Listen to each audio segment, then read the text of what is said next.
prometido, tá, gente? Vamos trazer a resolução daqueles exercícios que eu não consegui trazer para vocês durante a aula, né? Então vamos lá, né? O terceiro exercício.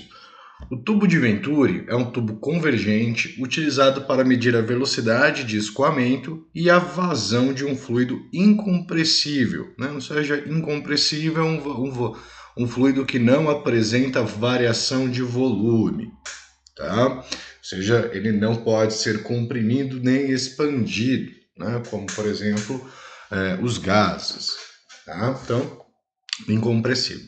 Então, o que se trata o tubo de Venturi, tá, pessoal? O tubo de Venturi, ele é um tubo, né, onde que você vai apresentar uma convergência dessa tubulação, ou seja, um afunilamento, tá? Com um certo grau de afunilamento, tá? Ele vai ter sempre uma relação de uma seção de entrada, no caso aqui a seção 1, e uma seção interna que ela é chamada, né, seção da garganta do Venturi, que seria essa região 2, onde houve esse afunilamento, né?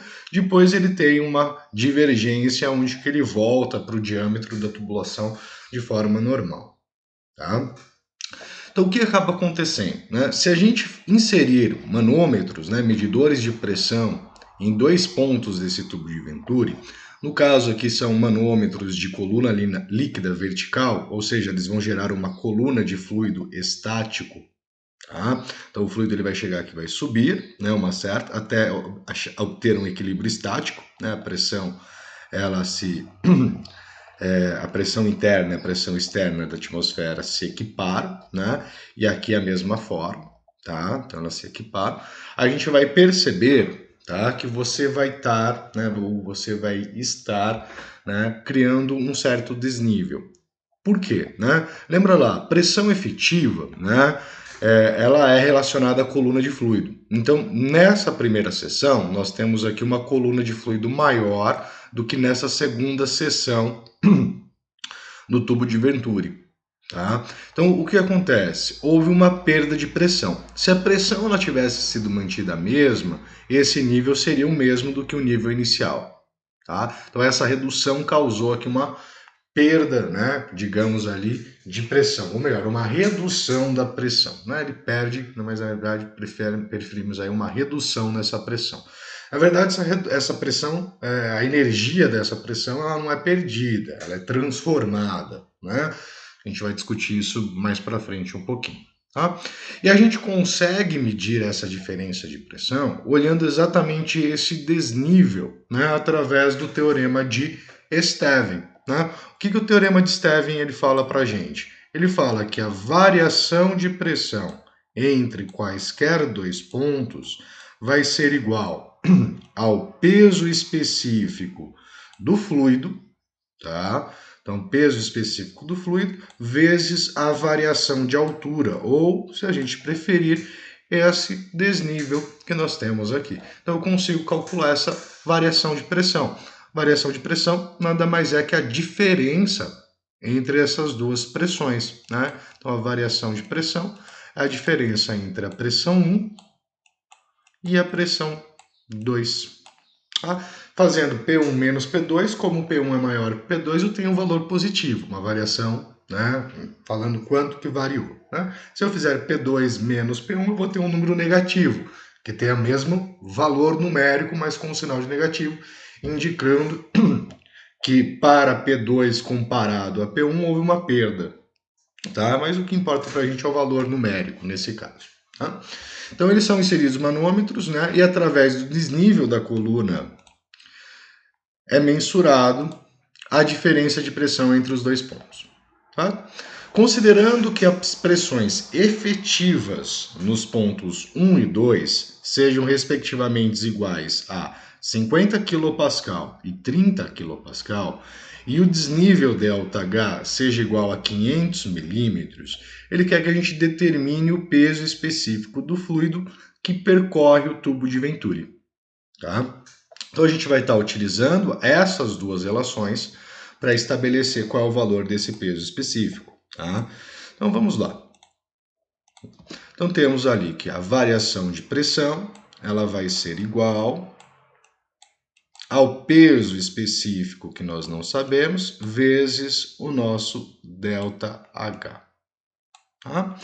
Primeira observação, ΔP, variação, é a diferença entre P1 e P2, tá? Sendo igual, então, o peso específico vezes o ΔH. O que eu preciso observar? É necessário que eu coloque essas informações utilizando as unidades do Sistema Internacional, tá? Para que a fórmula, né, ela funcione corretamente. Tá? Se ela não estiver adequada às unidades, a fórmula não vai te retornar um valor exato. Então, o que nós temos? A pressão na região 1 é de 50 kPa. Quilo, né, é 1000. Então, nós temos 50 mil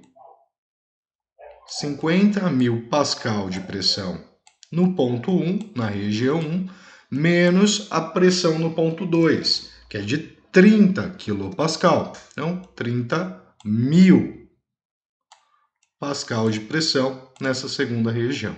Note, se eu tenho 50 e 30 kPa, eu tenho uma diferença de 20 kPa, tá? Que é 20 mil, certo? Uma diferença de pressão.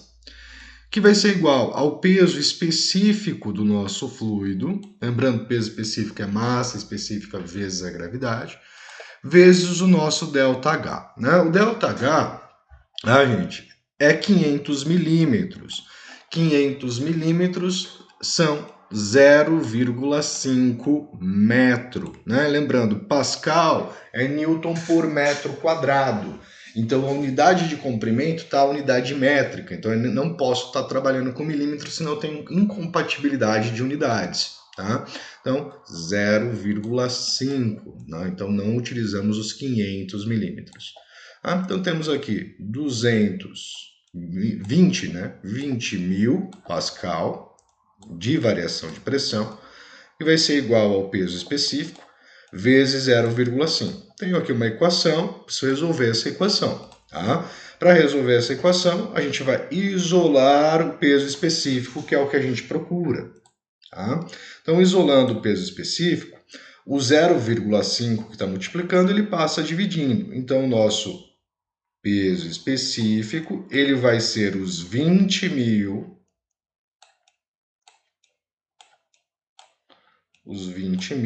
dividido pelo 0,5. Tá? Dividindo por 0,5, né, é a mesma coisa que multiplicar por 2, então a gente vai ter 40 mil. Tá? 40 mil o quê? Peso específico. Unidade de peso é Newton. Tá? Como eu estou falando de peso específico, eu estou falando do peso em um certo volume. Então, Newton por metro cúbico. Então, observe sempre que a unidade vai sair também no Sistema Internacional. Ela pode ser também descrita como, não é 40 mil Newton, cada mil corresponde a quilo. Então, eu poderia falar 40 quilo Newton por metro cúbico. Tá? Então, o peso específico do fluido que passa nesse tubo de Venturi. Tá? Então, ali, se fôssemos pensar em densidade, nós teríamos por volta de 4.000 quilogramas por metro cúbico, né? Certo? Um material bem denso, né? 3 vezes a densidade da água, praticamente. Tá? Vamos aqui para o próximo. Esse exercício ele faz relação para a gente com o princípio de Pascal. Tá? Então, um tubo em U, apresentado aqui na figura 19, né, contém mercúrio, cuja massa específica, né, Rho do Hg é mercúrio, é igual a 13.600 kg por metro cúbico. Água, cuja massa específica é de 1.000 kg por metro cúbico, e óleo de massa específica, Rho do óleo, de 800 kg por metro cúbico. Tá? Então, observe que o material mais denso é o mercúrio, né? Aí sendo 13,6 vezes maior do que o da água. E o menos denso é o óleo. Tá? Determine a altura da coluna de mercúrio, sabendo que a de óleo é de 10 centímetros, então eu vou fazer aqui uma anotação. Então essa coluna de óleo em amarelo, ela tem uma carga de pressão de 10 centímetros de óleo. A coluna de água é de 8,2 centímetros, então a água apresenta uma coluna de 8,2, tá? E os fluidos encontram-se em equilíbrio estático, tá? Pessoal, o que acontece nessa situação aqui? Para que os fluidos encontrem-se em equilíbrio estático, isso quer dizer que as pressões que atuam em ambos os lados ou em referente pontos é a mesma. Então, digamos que eu tome essa linha aqui de referência, tá? A pressão que é exercida neste primeiro ponto que está do lado esquerdo tem que ser igual à pressão que atua nesse segundo lado esquerdo, tá?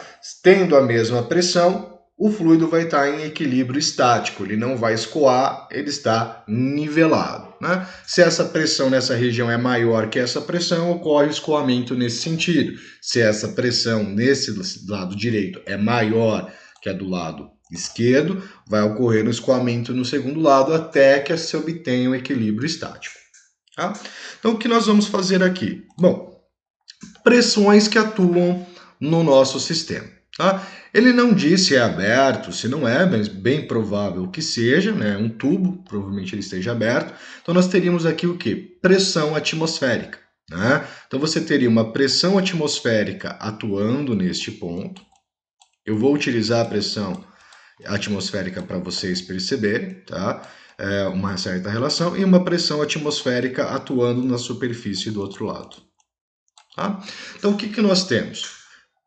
Para que ocorra o equilíbrio, a pressão no ponto 1 ela tem que ser igual à pressão no ponto 2.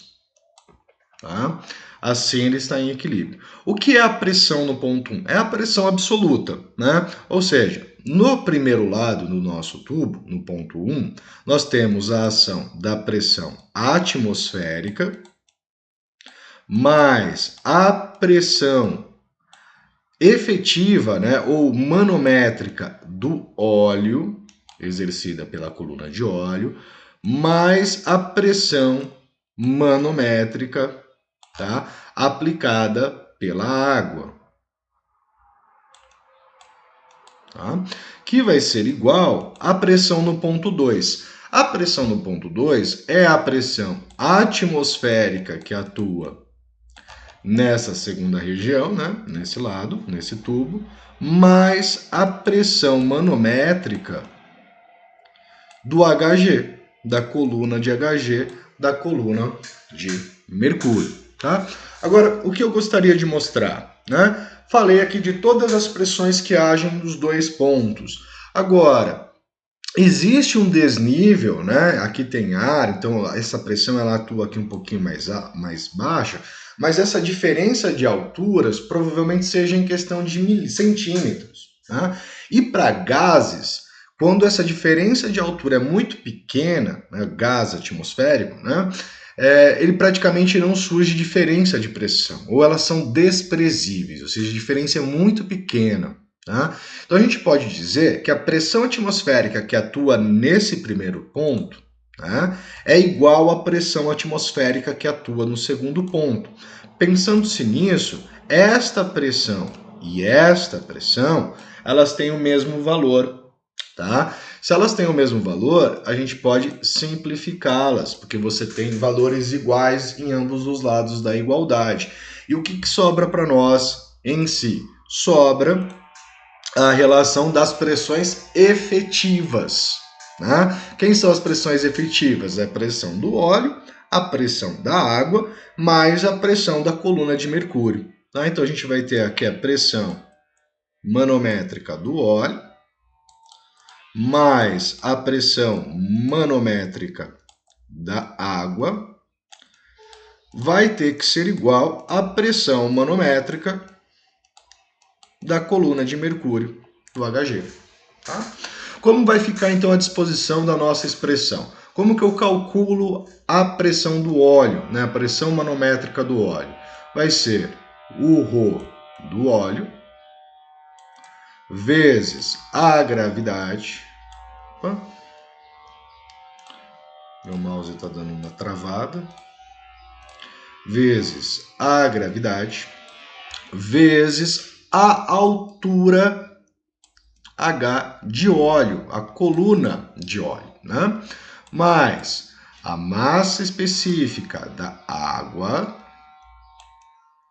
vezes a gravidade local, vezes a altura, né, da coluna de água, vai ter que ser igual ao massa específica do mercúrio, vezes a gravidade, vezes a altura da coluna de mercúrio, que é o que a gente precisa saber. Tá?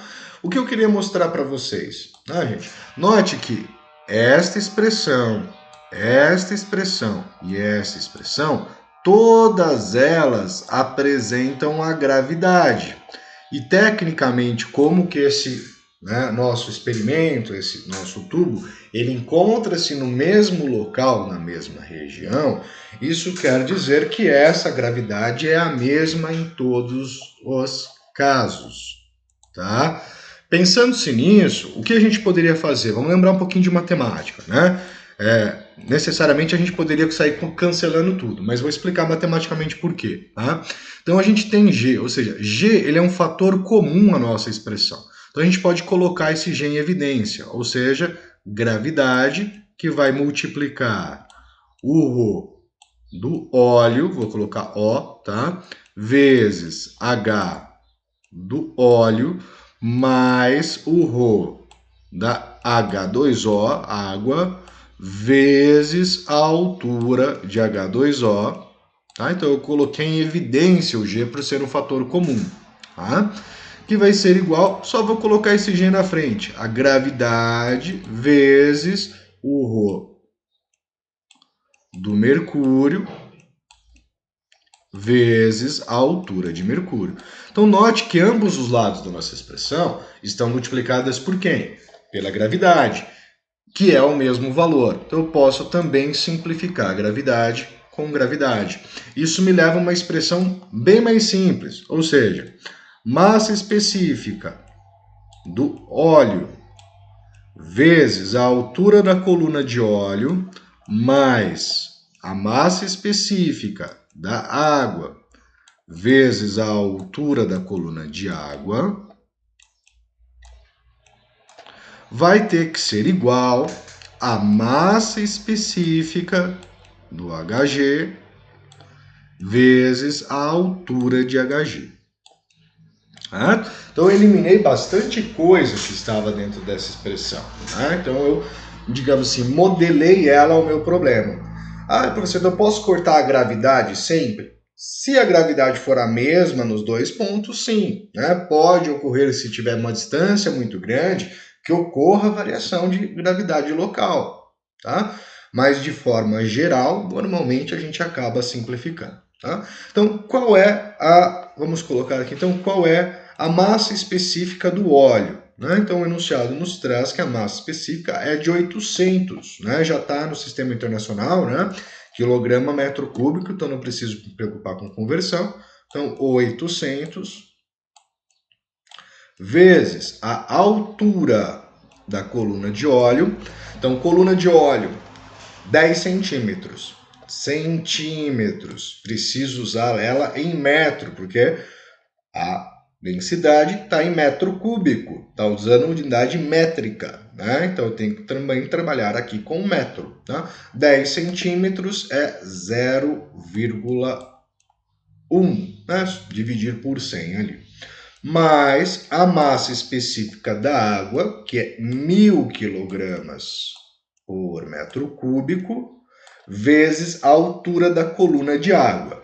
A altura da coluna de água é de 8,2 centímetros. Precisa passar para metro. Então, 8,2 ele é 0,028, ou 8 centésimos do metro e 2 milímetros, ou milésimos do metro. Vai ter que ser igual ao peso, ou melhor, a massa específica, né, do mercúrio, que é 13.600 aproximadamente, tá? Então 13.600 vezes o Hg. Tá? Então, note que a nossa incógnita é a altura de Hg, que é o que a gente procura. Então, vamos pegar aqui a nossa calculadora, tá? Vamos fazer a continha aqui. 800 vezes 0,1 mais 1.000 vezes 0,082. Então, nós temos do lado esquerdo da nossa equação 166. Tá? Então, temos aqui 162. 162, que vai ser igual a 13.600 vezes a altura da coluna de mercúrio. Tá? Preciso achar a coluna de mercúrio, então a gente vai isolar a altura de mercúrio. Os 13.600 está multiplicando, então ele vai passar dividindo. Então, a nossa altura de Hg vai ser de 162 dividido por 13.600. Tá? Então, 162 dividido por 13.600, nós vamos ter 0,0119 aproximadamente, né? Lembrando, isso é em metros, tá? Então, aproximadamente 0,0119 metros, tá?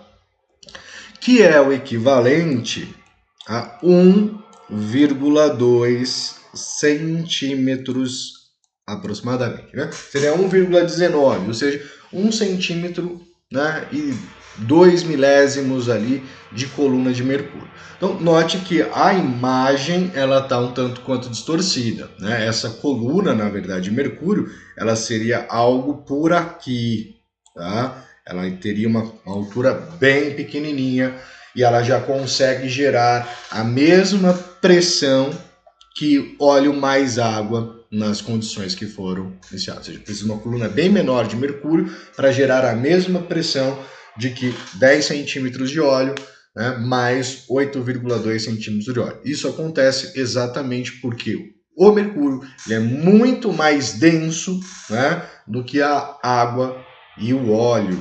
Tá? Então ele gera mais pressão com uma menor quantidade, uma menor altura manométrica. Tá? Então vamos para o último.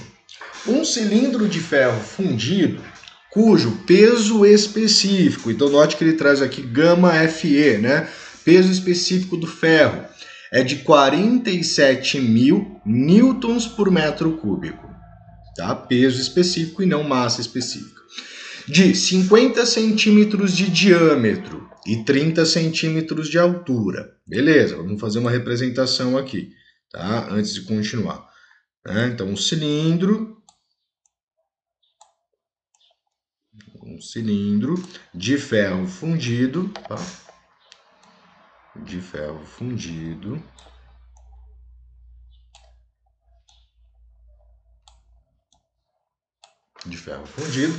cujas dimensões são diâmetro 50 centímetros, olha lá, 50 centímetros, já vou passar para metro, tá, gente? 50 centímetros, 0,5 metro, meio metro de diâmetro. A altura do cilindro, 30 centímetros, tá? 30 centímetros. A altura em metro, então, é 0,3 metros, tá? Ou 0,30, né? 30 centímetros de altura e meio de diâmetro. Tá? Vamos calcular algumas coisas em cima desse cilindro antes de ver o restante, tá, gente? Às vezes é importante, né? Eu nem sei o que ele vai pedir, mas eu já vou calcular. O que seria interessante saber, né, desse cilindro? O volume. Como que eu calculo o volume de um cilindro?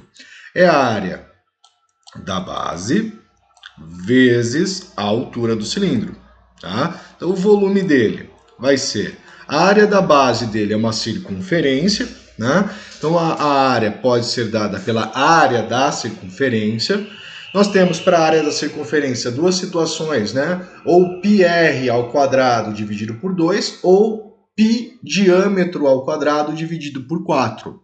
Tá? Ambas são válidas. Como aqui está o diâmetro, eu vou usar diretamente o diâmetro. Tá? Então o volume vai ser π diâmetro ao quadrado dividido por 4, é a área da base, vezes a altura. Tá? Então isso vai me gerar o volume desse cilindro de forma aproximada. Então o volume que esse cilindro ocupa, π, diâmetro meio, então 0,5 elevado ao quadrado, dividido por 4, vezes a altura, que é de 0,3. Então vamos ver aqui quanto que é aproximadamente o volume do nosso cilindro. Tá? Temos aqui, vou usar o π da calculadora para ter uma precisão melhor, tá? Então π vezes 0,5 elevado ao quadrado, vezes o 0,3, dividido pelo 4. Tá? Então a gente vai ter aqui um volume de aproximadamente 0,06, né? 0,6. Mas qual unidade, professor? Diâmetro está em metro, altura está em metro, o diâmetro está elevado ao quadrado, então ele gera metro quadrado vezes metro, metro cúbico, volume medido em metros cúbicos. Então, aproximadamente 0,06 metros cúbicos de volume de ocupação esse cilindro tem. Qual é outra informação que seria interessante? Tá? Calcularmos o peso desse cilindro. Como que seria o cálculo do peso desse cilindro? Né? O cálculo de G do caso do cilindro. Tá? Pessoal, notem que o peso específico, ele é Newton, que é o peso, dividido pelo metro cúbico, que é o quê? Volume. Tá? Então, se eu pegar o peso específico do ferro, que é o material que constitui o cilindro, e multiplicar pelo volume do cilindro, eu vou estar multiplicando Newton por metro cúbico, vou fazer aqui embaixo, ó, Newton por metro cúbico, vezes o volume, que é metro cúbico. Então, metro cúbico simplifica com metro cúbico, sobra a unidade Newton, que é a unidade de peso. Então, eu vou fazer aqui peso específico vezes o volume. Então, 47.000 vezes o volume, que é de 0,06, aproximadamente, né? Então, o peso do nosso cilindro, ele vai ser de 47.000 vezes 0,06.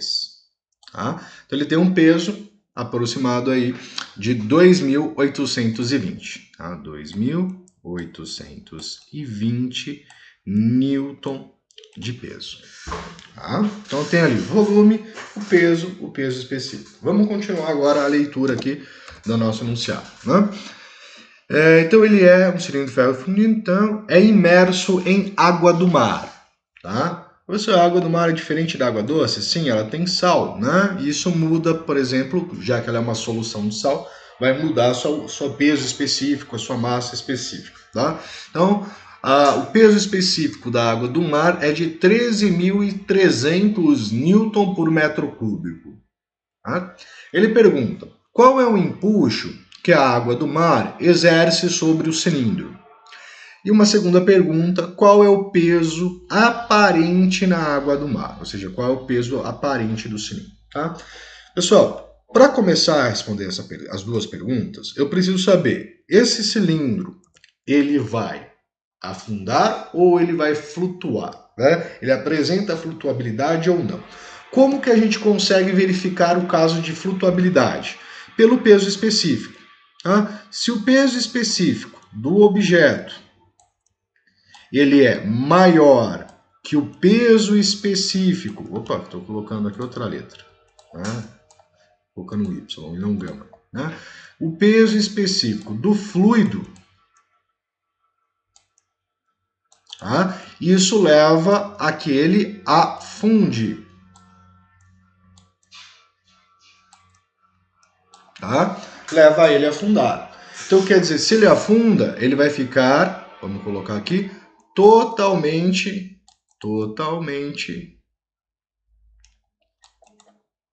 imerso. Ele não vai ter parte dele fora. Tá? Afunda totalmente imerso. Agora, se eu tiver que o peso específico do objeto ou do material for menor ou igual ao peso específico do fluido, ele apresenta flutuabilidade, a condição de flutuar, né? Então ele flutua. Tá? Então ele vai ficar parcialmente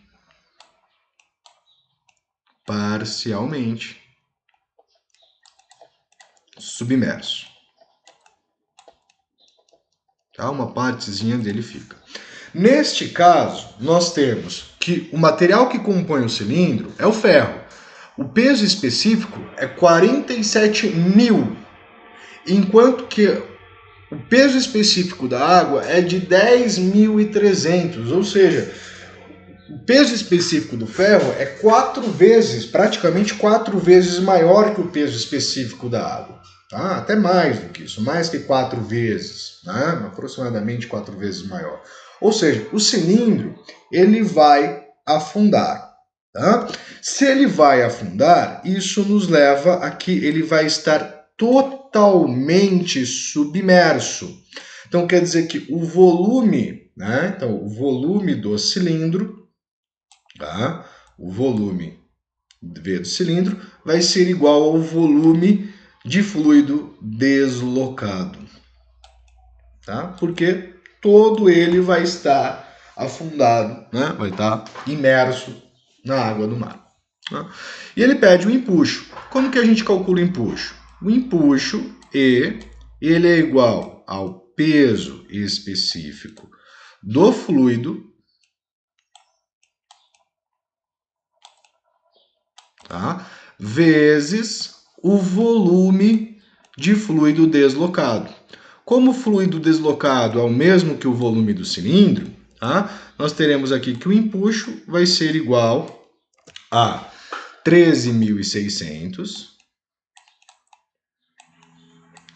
que é o peso específico de fluido, vezes o volume deslocado, que é de 0,06.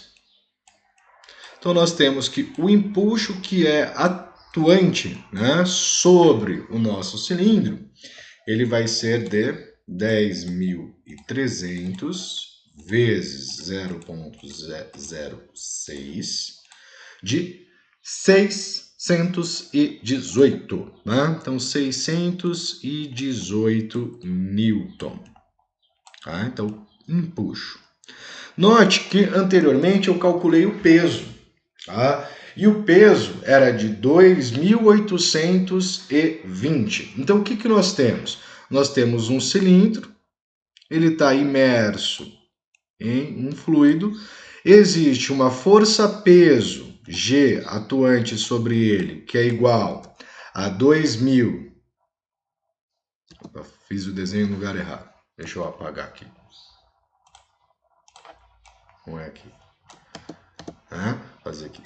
Então, nós temos um cilindro imerso. Nossa, que cilindro feio. Nossa senhora, agora ficou pior ainda.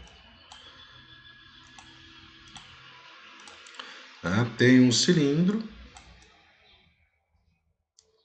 imerso em água.